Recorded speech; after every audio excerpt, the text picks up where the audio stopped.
everyone. Good morning, good afternoon, good evening to all of you and most welcome to my YouTube channel. So dear learners, आज की इस class में हम discuss करेंगे the star formation. ठीक है कि स्टार का फॉर्मेशन कैसे हुआ. लास्ट प्रीवियस लेक्चर में हमने कवर किया था origin of earth according to early theories and origin of universe according to modern theories. Modern theory में हमने बिग बैंग थ्योरी को डिटेल में डिस्कस किया था.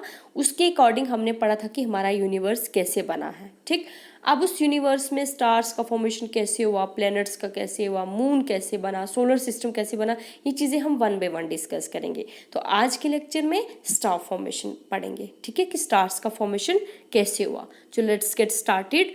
That is stars formation. अब स्टार की फॉर्मेशन की अगर बात की जाए, इसमें मैंने आपको याद होगा बिग बैंग थ्योरी में मैंने आपको क्या बताया था कि एक ही सिंगुलर एटम जो था उसी सिंगुलर एटम का एक्सप्लोजन हुआ, वो ब्लास्ट किया. ठीक है, उसके ब्लास्ट करने से क्या हुआ कि हमारा यूनिवर्स बना. इस तरह से बताया था ना आपको. सिंगुलर एटम ये जो था ये ब्लास्ट के, इसके ब्लास्ट करने से हमारा क्या बना, यूनिवर्स बना. तो स्टार्स की फॉर्मेशन में देखिए आपको ये पता होना चाहिए कि जब उस सिंगुलर एटम का एक्सप्लोजन हुआ, वो ब्लास्ट किया, उसके ब्लास्ट करने से मैटर और एनर्जी जो थे वो मतलब बाहर, उसके ब्लास्ट करने से जो मटेरियल बाहर निकला था वो मैटर और एनर्जी थे. ठीक है, जो कि हमारे अर्ली यूनिवर्स में अनइवनली डिस्ट्रीब्यूटेड थे. क्या था, अनइवनली डिस्ट्रीब्यूटेड थे हमारे अर्ली यूनिवर्स में. अब ये अनइवनली क्या हो गया मैं बताती हूँ. जैसे वो ये था हमारा वो सिंगुलर एटम, ये ब्लास्ट किया. ठीक है, ब्लास्ट करने से जो मैटर एनर्जी निकले इससे, वो कहीं पे ज़्यादा, कहीं पे कम, कहीं पे बहुत ज़्यादा, कहीं पे कम, इस तरह से अनइवनली डिस्ट्रीब्यूटेड थे वो. मतलब हर जगह पे एक जैसे मैटर एनर्जी नहीं थे. ठीक, उससे क्या हुआ, उससे जो डेंसिटी डिफरेंसेस देखने को मिला. मतलब अनइवनली डिस्ट्रीब्यूटेड थी तभी उनकी डेंसिटी जो एक दूसरे से वो डिफर कर रही थी और उनके बीच में जो ग्रेविटेशनल फोर्स थी वो भी डिफर कर रही थी. ठीक, अब ग्रेविटेशनल फोर्स देखिए, जो मैटर जो एक्सप्लोजन की वजह से जो निकले एक दूसरे की ओर अट्रैक्ट होना शुरू हो गए, क्योंकि due to the force of gravity एक दूसरे को अपनी ओर खींचना शुरू हो गए. जब अट्रैक्ट हुए वही मैटर, उनके बीच में कोलिजन हुआ. उस मैटर के कोलिजन की वजह से यहाँ पे गैलेक्सीज की फॉर्मेशन हुई. क्या बने, गैलेक्सीज की डेवलपमेंट हुई, गैलेक्सीज की फॉर्मेशन हुई. अब गैलेक्सी जो होती है वो इस तरह से होती है. ये आ गई एक गैलेक्सी. ठीक है, हमारी जो गैलेक्सी है उसका नाम क्या है, मिल्की वे. इस तरह से होती है गैलेक्सीज. इन गैलेक्सीज के बीच में million of stars, billion of stars होते हैं इन गैलेक्सीज के बीच में, इस तरह से. ठीक है, बिलियन ऑफ स्टार्स होते हैं इन गैलेक्सीज के बीच में. ओके, अब ये जो गैलेक्सीज हैं, ये गैलेक्सीज कंटेन करती है लार्ज नंबर ऑफ स्टार्स. अभी मैंने आपको बताया बिलियन ऑफ स्टार्स होते हैं एक गैलेक्सी के अंदर. हमारी गैलेक्सी जो है उसको कौन से, मिल्की वे. ठीक है, तो गैलेक्सी जो है वो स्प्रेड है ओवर वास्ट डिस्टेंस में. ये इसका क्या मतलब है, इसका मतलब ये है जैसे एक ये गैलेक्सी आ गई. ठीक है, एक ये गैलेक्सी आ गई, एक ये गैलेक्सी आ गई. ठीक है, इन गैलेक्सीज के बीच का ये जो डिस्टेंस है ये बहुत ज़्यादा वास्ट डिस्टेंस है. ठीक है, वास्ट का मतलब कि इतना ज़्यादा कि उसको मेज़र ही करना मुश्किल था. ठीक है, तो उसको जो मेज़र किया जाता है 1000 ऑफ लाइट ईयर्स में उसको मेज़र किया जाता है. गैलेक्सीज के बीच का डिस्टेंस इतना ज़्यादा है कि उसको मेज़र 1000 ऑफ लाइट ईयर्स में किया जाता है. अभी लाइट ईयर क्या है ये हम नेक्स्ट इसमें देखते हैं. ठीक है, उसके बाद देखिए जो अभी मैंने आपको बताया कि ये गैलेक्सी है. ठीक है, इन गैलेक्सी का जो डायमीटर होता है, डायमीटर क्या होता है, ठीक है, डायमीटर हो गया ये कंप्लीट. ठीक है, डायमीटर जो है वो रेंज करता है फ्रॉम 80,000 टू 150,000 लाइट ईयर्स में.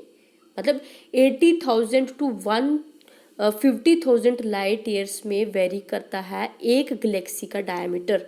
ठीक है, अब जो गैलेक्सी है, ठीक है, गैलेक्सी के अंदर जो स्टार हैं, ठीक है, वो उनके अंदर मतलब हाइड्रोजन जो गैस थी उनका अकोमुलेशन, वो उस हाइड्रोजन गैस की अकोमुलेशन से बने हुए.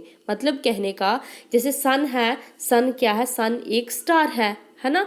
तो सन आप देखिए इसकी अपनी लाइट है, अपनी लाइट है, तो इसका टेम्परेचर कितना हाई है. ठीक है, तो मीन्स कि ये हाइड्रोजन गैस के अकोमुलेट होने से बने हुए हैं स्टार्स. ठीक है, अक्यूमुलेट होने से बने हुए हैं, ठीक है।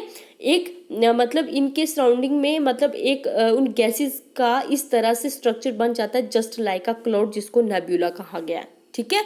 वो जो नेब्यूला है वो डेवलप करता है, ठीक है, डेवलप होता रहता है, मीन्स ग्रो करता रहता है, ठीक है।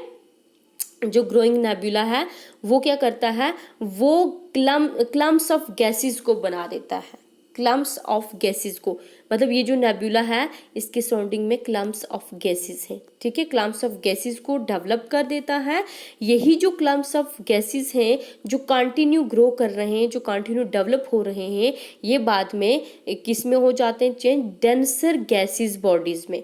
मतलब नेब्यूला के सराउंडिंग में जो भी क्लम्स ऑफ गैसेस हैं जो डेवलप हो रही हैं, बाद में यहाँ पे इतनी सारी गैसेस जो हैं वो कोलाइड कर जाती हैं, वो यहाँ पे कंडेंस हो जाती हैं, उनसे क्या होता है, डेंसर गैसेस बॉडी बन जाती है, ठीक है। वो जो डेंसर गैसेस बॉडी है उससे क्या होता है, उसी से हमारे स्टार्स की फॉर्मेशन होती है। अब स्टार्स क्या है, स्टार्स की अपनी लाइट है, ये चीज़ आप ध्यान में रखना, स्टार्स की खुद की अपनी लाइट होती है। ये डेंसर गैसेस बॉडीज से बने हुए होते हैं। हमारा सन कंप्लीट गैसेस से बना होता है, बना हुआ है, इसमें हाइड्रोजन हीलियम गैस बहुत ज़्यादा है, तभी टेम्परेचर हाई रहता है, ठीक है।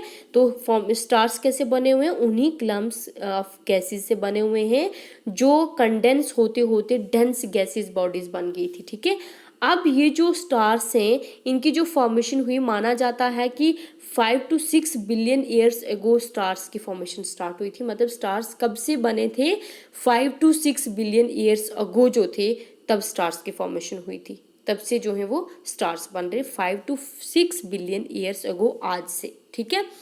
अब यहाँ पे एक इम्पॉर्टेंट चीज़ अभी मैंने आपको बताया था कि लाइट ईयर जो है, लाइट ईयर क्या होता है ना, मतलब एक गैलेक्सी के बीच का जो डायमीटर है वो 80,000 to 150,000 लाइट ईयर के बराबर इतना रेंज करता है। तो लाइट ईयर बेसिकली होता क्या है, देखिए लाइट ईयर जो होता है इससे डिस्टेंस को मेजर किया जाता है। ये एक मतलब इससे क्या किया जाता है, डिस्टेंस को मेजर किया जाता है, टाइम को नहीं मेजर करते लाइट ईयर से, ठीक है।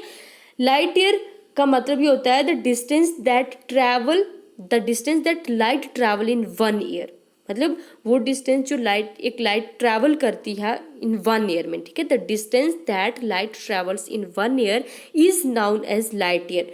तो लाइट ट्रैवल करती है at the speed of 300,000 kilometre per second में, ठीक है, इतना लाइट ट्रैवल करती है, ओके। तो 1 ईयर में जो लाइट ट्रैवल करेगी वो किसके इक्वल होगा, 1 ईयर में, ठीक है, वो हमारा होगा 9.461 इंटू 10⁻12 किलोमीटर, ठीक है। मतलब 9 ट्राइलियंस, एक होता है ना मिलियन, बिलियन, ट्राइलियंस, ठीक है। तो ये जो लाइट ईयर होता है वो किसके इक्वल होता है, वो ट्राइलियंस किलोमीटर, मतलब 9 ट्राइलियंस किलोमीटर के बराबर होता है। तो आप यहाँ पे बोल सकते हो कि 9.461 इंटू 10⁻12 किलोमीटर के बराबर एक लाइट ईयर होता है। क्लियर, ये था हमारा आज की क्लास के according the star formation. Thank you so much.